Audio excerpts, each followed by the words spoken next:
And we are back with the third segment of the GSMC Basketball Podcast presented by the GSMC Sports Network. And in this third segment, we are going to be talking about the Thunder being able to take a 2-0 series lead over the Pelicans as they go into Pelicans home court and are expected to play the next two games in New Orleans.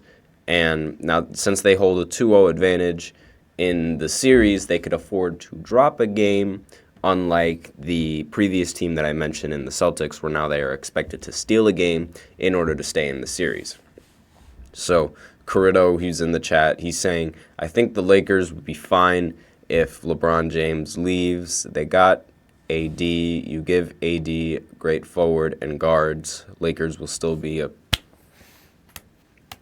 No, they will not. I don't understand how many times he's got to leave a team and show the whole world why they're bad without him. Every single time LeBron has left the team has gotten worse, has regressed, and has been irrelevant literally directly after he leaves. So no, the Lakers are not going to be better without LeBron. It's just not happening. And you might argue that, like, okay, the Cavs, they got better, but that was after his second time leaving. The first time that that LeBron left, the Cavs were terrible. And then when he left Miami to go back to Cleveland, Miami was terrible. And then when he left Cleveland, they were terrible for a little bit, but they were okay. And again, like, the Cavs have not won a championship compared to the Lakers already winning one. So, and that was with LeBron. So without LeBron, the Lakers are just not going to be the same team as they've been. It's just not happening. Like, LeBron he is that valuable. He is that important to a team. And it's not that simple as, remove LeBron and the team will be fine. Because no, the team will not be fine. The team is barely fine with LeBron in the lineup as it is. So you take him out and you think that the lineup is still going to be okay. That's just not going to happen. And I genuinely don't think that I really don't think the Lakers would be better without LeBron. There's only been one coach in the history of the NBA that hasn't been fired after coaching LeBron, and that's been the coach for the Miami Heat, Spoelstra. He's literally the only coach that has still retained his job despite after coaching LeBron. Most of the coaches that coach LeBron end up getting fired because they don't really do a good job, or they don't exactly do they do a little bit less than what's really needed of him or what's needed of them in the situations where it really matters. And regardless, I really just, the Lakers, they're not going to be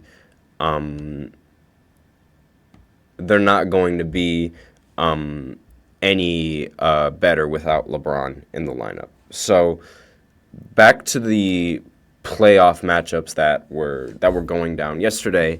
The Thunder matched up against the Pelicans, and they ended up winning 124-92.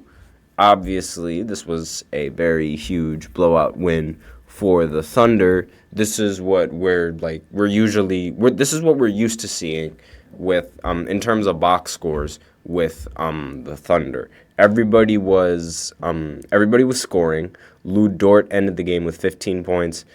Shai Gilgeous-Alexander ended the game with 33. Jalen Williams ended the game with 21. Chet Holmgren ended the game with 26 and 7. And that was basically all the important scoring that came in from the Thunder. And it's really difficult to beat a team that's scoring as efficiently as they were. They shot 59% from the field, and they also shot 48% from three, which was way better than what the Pelicans ended up shooting from three and what they ended up shooting from the field. The Pelicans shot 26% from three as well as 45% from the field. So not a very good shooting performance coming in from the Pelicans in this matchup. And again, this is like one of those matchups where it's like the Thunder's inexperience was sort of put into question, but if you remove that, the Thunder, they're technically like just the better team, especially when you look at what this team has been able to accomplish in the regular season. And when you take that into account, on top of Shai Gilgeous-Alexander's ridiculous scoring performance, then it's like this team is just destined to do great things in the near future, as well as arguably in this postseason right now. I mean, this team it's really, really good behind Shai Gilgeous-Alexander, who he has a chance to win the MVP. I don't think that's really going to happen this season, but he is a front runner, and with him playing as good as he is now, this is sort of a this series, it's sort of like, it's rather like I wouldn't say it's like a gimme series, but it's really like a much easier series to start out with if you're the Thunder. Like, they couldn't have asked for the scenarios to play better in their favor, given how now the Pelicans, they are short-staffed right now. They're like on the injury side, given how they don't have Zion Williamson in the lineup, and the Thunder are here going into the playoffs at full strength, having rested enough enough games and not needing to play the two play-in games that the Pelicans have had to play in order to even get this 8th seed. And so with that in mind, this Thunder team is much more rested. They are in a much better position to be playing in the postseason than the Pelicans are right now. And now that they have a 2-0 lead, that just all the more gives them reason to try and win out in this series and maybe even possibly sweep them in this series. So obviously, like, if the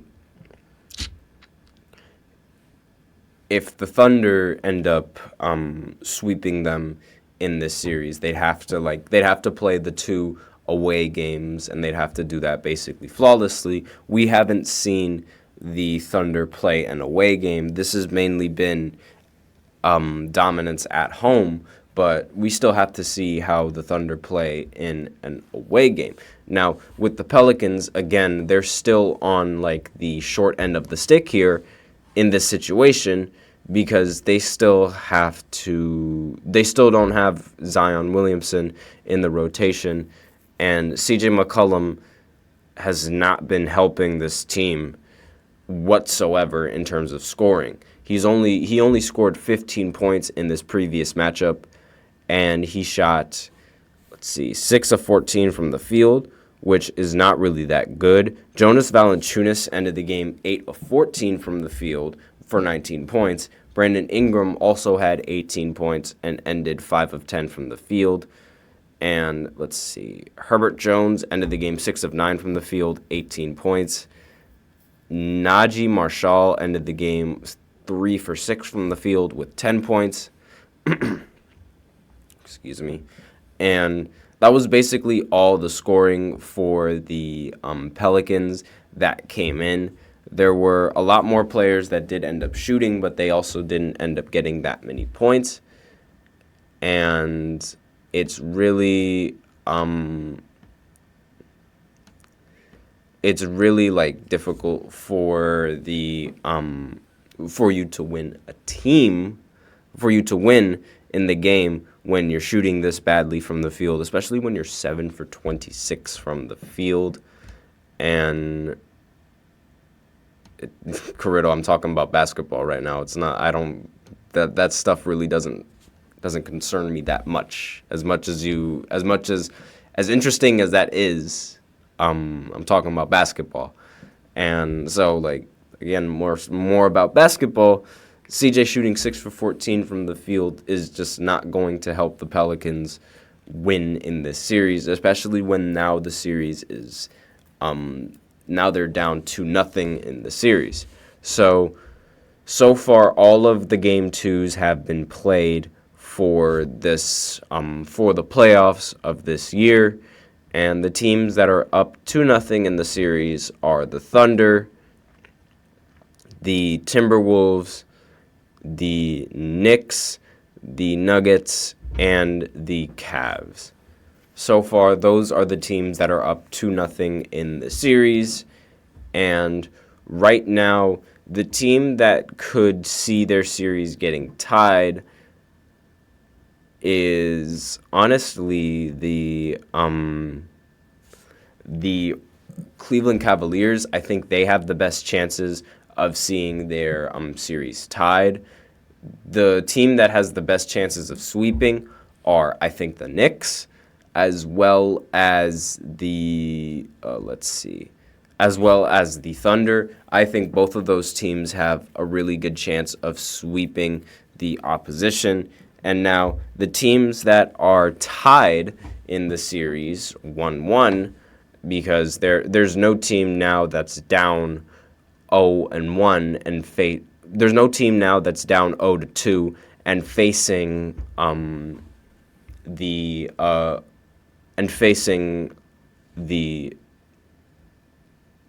threat of playing 2 away games. That hasn't happened yet. That did happen a few years ago when the Mavericks matched up against the Clippers. The Mavericks ended up winning the first 2 games in LA, and they ended up going into Dallas up 2-0, but then the Clippers ended up winning those 2 games, so then the series was tied.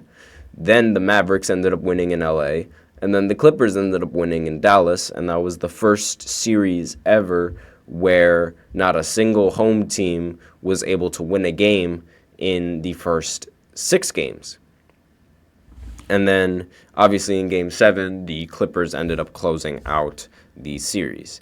And speaking of the Clippers, they are tied in the series with the Mavericks 1-1.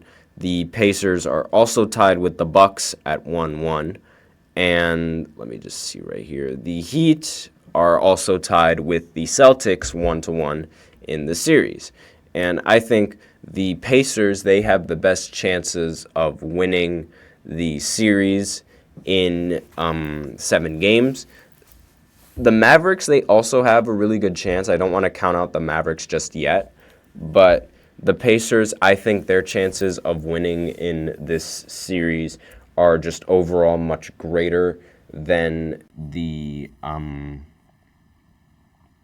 Mavericks winning out in this series, despite the fact that all of these teams are now going to be in a home court situation. So, therefore, they also have an advantage going into these next few games. I think, again, the Pacers, they don't have to worry about having to deal with Giannis. And the Mavericks, they still have to worry about Kawhi Leonard and how formidable this Clippers team really is. So, not to mention the fact that the Clippers, they already, they've beaten the Dallas Mavericks several times in the postseason. And I feel like these times right now, I feel like this time is just no different with the team that they're going against. And again, the fact that it's just no different, I think there's really no pressure for this Clippers team whatsoever. I think they're going to win easily. I really think they're going to win, maybe not, scratch that. They won't win easily. I think they'll win. They might win in 6. They might win in 7. And when a series goes to that, when it goes to that long of a series, it's not easy.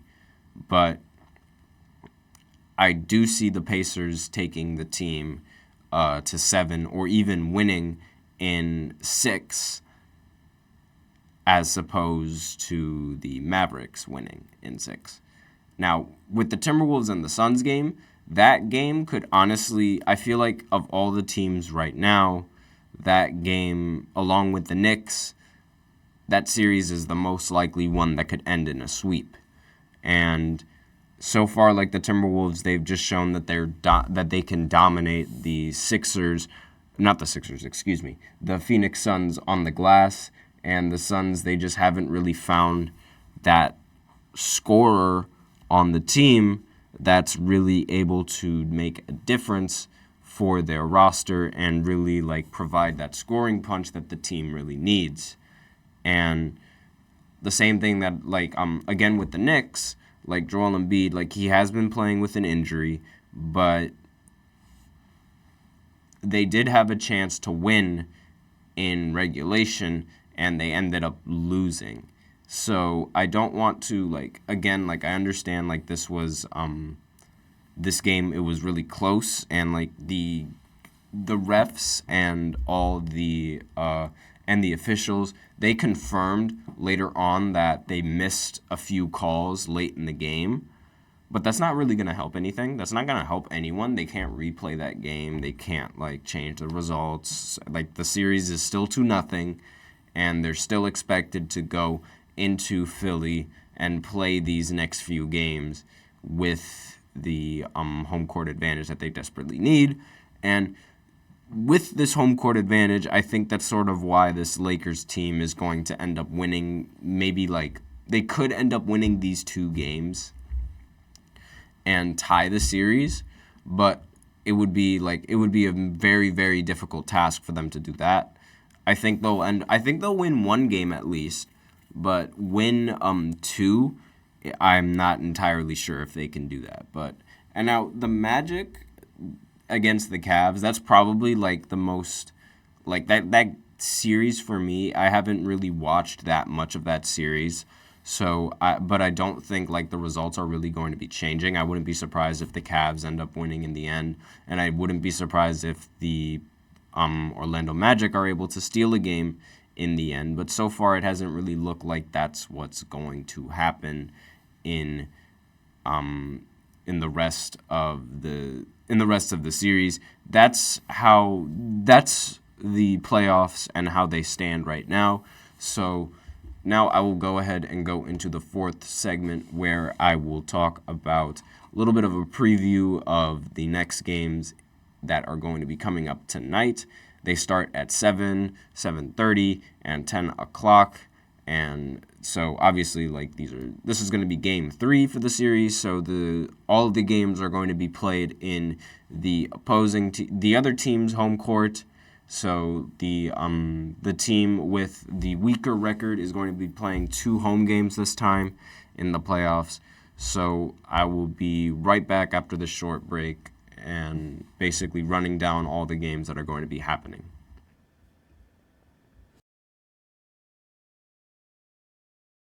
For the best and latest podcasts available anywhere, go to the podcast app on your cell phone and type in GSMC. To access free content-rich podcasts on health and wellness, book reviews, sports, entertainment, relationships, social media, movies, technology, finance, and even weird news. Subscribe and download the GSMC Podcast Network's family of shows, available everywhere podcasts are found.